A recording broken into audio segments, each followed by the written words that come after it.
Ratusan anak terkurung di sini. Tetapi hari ini, di dalam mereka mengirim seorang wanita. Setiap pria yang terlihat garang, tapi tiba-tiba menjadi melankolis.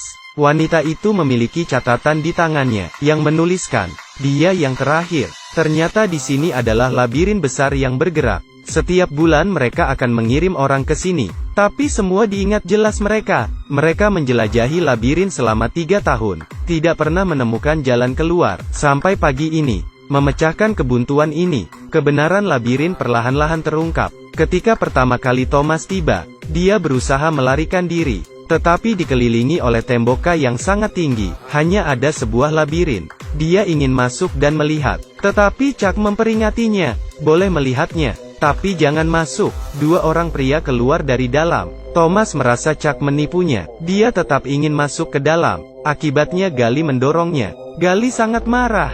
Saat itu juga, tiba-tiba ledakan keras. Pintu labirin mulai bergerak, perlahan menutup. Jika saja dia tadi masuk, dia pasti menjadi daging cincang sekarang. Tapi mereka tidak menyerah mencari jalan keluar. Pintu ini terbuka setiap pagi. Mereka segera membentuk tim. Setiap pagi mereka akan menjelajahi jalan, lalu kembali sebelum gelap. Jika tidak, mereka akan mati terjepit, atau dimakan monster. Coba dengarkan. Hari ini Thomas masuk ke hutan mencari bahan. Ben tiba-tiba menyerangnya, dan berkata, ini salahmu, karena ulahmu. Ben mencekik Thomas.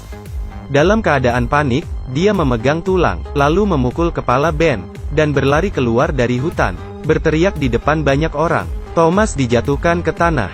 Untungnya seseorang menolongnya. Ben adalah seorang pelari, tiba-tiba gila karena suatu alasan. Ketika pakaiannya dibuka, ternyata dia digigit monster, telah terinfeksi virus. Virusnya menular. Untuk menangani situasi ini, hanya ada satu jalan. Minho seorang pelari, mengikat Ben, memberinya sekantong makanan.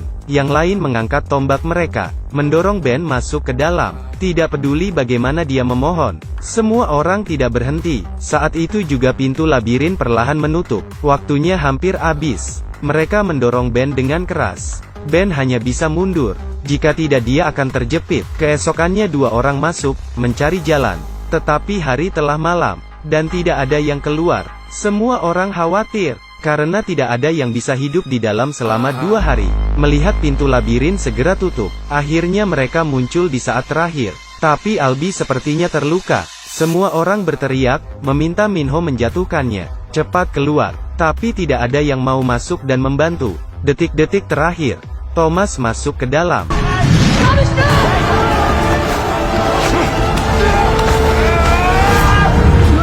Tetapi apa gunanya dia masuk ke dalam? Tidak ada yang bisa hidup di dalam. Mereka mengikat Albi. Tiba-tiba monster muncul. Minho ketakutan, dan meninggalkan mereka berdua. Tetapi Thomas menahan ikatan tali Albi dan bersembunyi.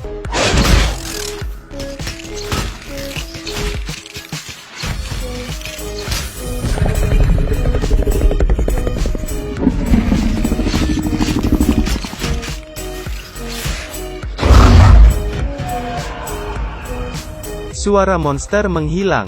Thomas pun keluar. Tiba-tiba seteguk polenta menetes ke tubuhnya. Dia melihat ke atas. Ya Tuhan, monster ada di belakangnya. Thomas bergegas lari. Monster terus mengejar, seperti Temple Run.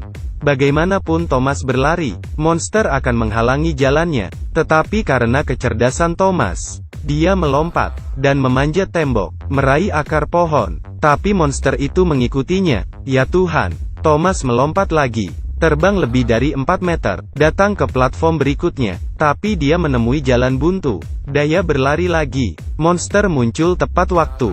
Tidak ada jalan keluar. Thomas terpaksa melompat. Melompat ke dinding seberang, berusaha memegang akar pohon. Tapi monster itu melompat lagi, ingin menusuk Thomas. Dalam kepanikan, dia dan monster itu jatuh ke tanah. Thomas bangkit dan lari, dan monster itu terjerat erat oleh akar pohon. Tiba-tiba bukit itu muncul. Minho membawanya lari. Melihat tembok tinggi akan segera ditutup, Thomas memikirkan satu cara. Dia akan memancing monster, mengejarnya. Monster pun seketika datang.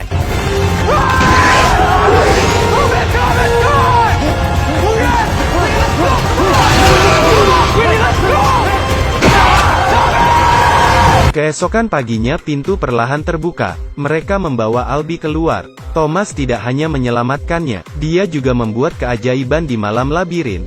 Gali mengatakan dia melanggar aturan, masuk ke dalam labirin, membunuh monster itu. Ini mungkin membawa bencana. Dia mengusulkan untuk membunuh Thomas. Tetapi banyak yang menolaknya. Ketika mereka sedang berdiskusi, tiba-tiba ada suara di luar. Ternyata seseorang wanita yang dikirim. Ada catatan di tangan, yang menuliskan dia yang terakhir. Thomas mulai ragu. Pasti ada seseorang di balik ini. Mungkin mereka bisa menemukan petunjuk di monster itu.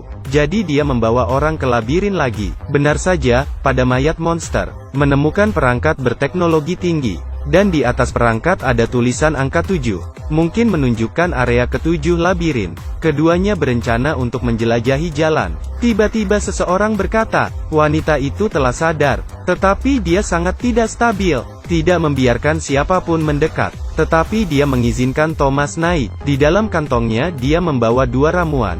Berkata ada yang menaruh di tubuhnya. Thomas berkata ini adalah penangkal virus monster. Dia kemudian mencoba mengobati Albi. Jarum sepanjang 40 cm ini ditusuk ke tubuh Albi. Keesokan paginya ketika pintu terbuka, Thomas dan Minho sekali lagi masuk ke dalam. Mereka datang ke distrik 7.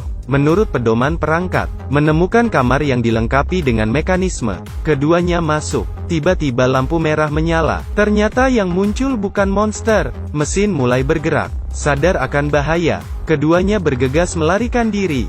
Tetapi pintu besi mulai bergerak. Apakah mereka bisa selamat? Di sini, mereka harus berlari cepat. Kecepatan di bawah 100 akan dihancurkan menjadi roti daging. Mereka berlari terpisah. Untung pintunya tidak langsung menutup. Mereka berlari secepat mungkin, melewati gerbang besi. Kembali berlari bersama. Setelah gerbang besi terakhir, bahayanya masih belum berakhir. Tanah tiba-tiba mulai retak. Ya Tuhan, labirin ini sepertinya akan runtuh. Mereka sekuat tenaga, berlari secepat mungkin. Satu-satunya jalan keluar segera tertutup. Sukses atau gagal ada di sini.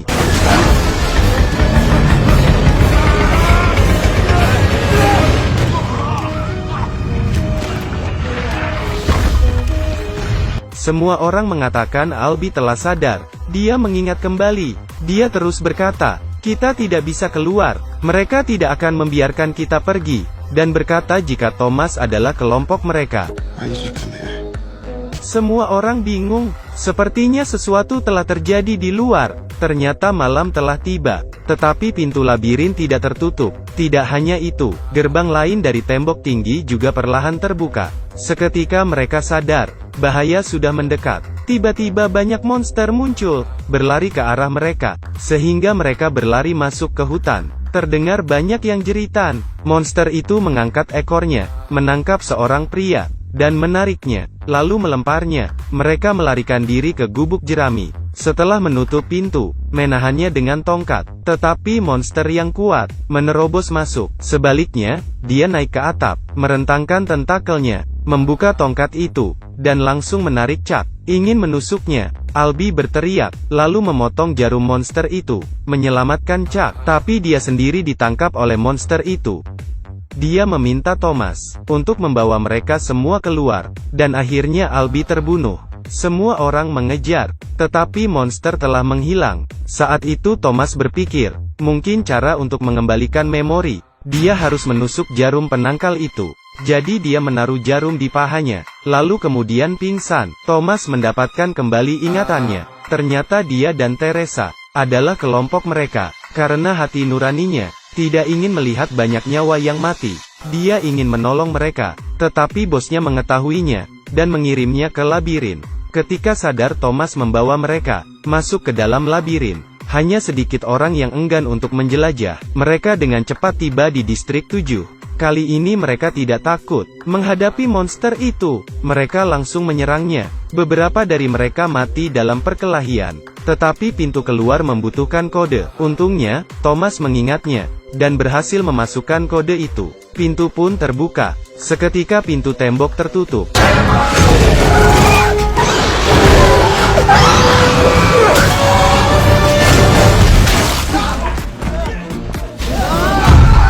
Masuk ke sebuah ruangan. Semua staf telah mati. Ada tubuh korban penelitian. Kemudian seorang wanita muncul di layar, mengaku sebagai pemimpin eksperimen. Dia memberi selamat kepada mereka karena telah melewati tes. Tapi dunia luar tidak aman, karena hampir semua orang telah meninggal karena virus. Tapi darah mereka kebal terhadap wabah ini. Tiba-tiba seseorang muncul di belakang wanita itu. Kelompok tentara itu bergegas masuk, dan wanita itu mengambil pistol, membunuh diri sendiri. Ketika semua orang bersiap keluar, tiba-tiba Gali muncul dari belakang. Dia disengat monster, berniat menghentikan mereka keluar. Tiba-tiba Thomas melempar tongkatnya, tepat sasaran. Tetapi Gali sempat menembak, dan mengenai Chuck. Dia meminta Thomas memberikan sebuah patung untuk ayahnya, lalu memejamkan matanya. Thomas memeluk Chuck dan menangis. Saat itu juga, pintu terbuka. Beberapa tentara masuk, membawa mereka keluar. Kemudian semua orang naik ke pesawat. Tentara memberitahu mereka, kalian telah aman. Tetapi pimpinan wanita tadi tiba-tiba hidup kembali. Ternyata dia hanya berakting. Sebenarnya dari awal, Thomas dan teman-temannya hanya sebuah pion. It's time now to begin Phase 2. Baiklah, saya Ahei.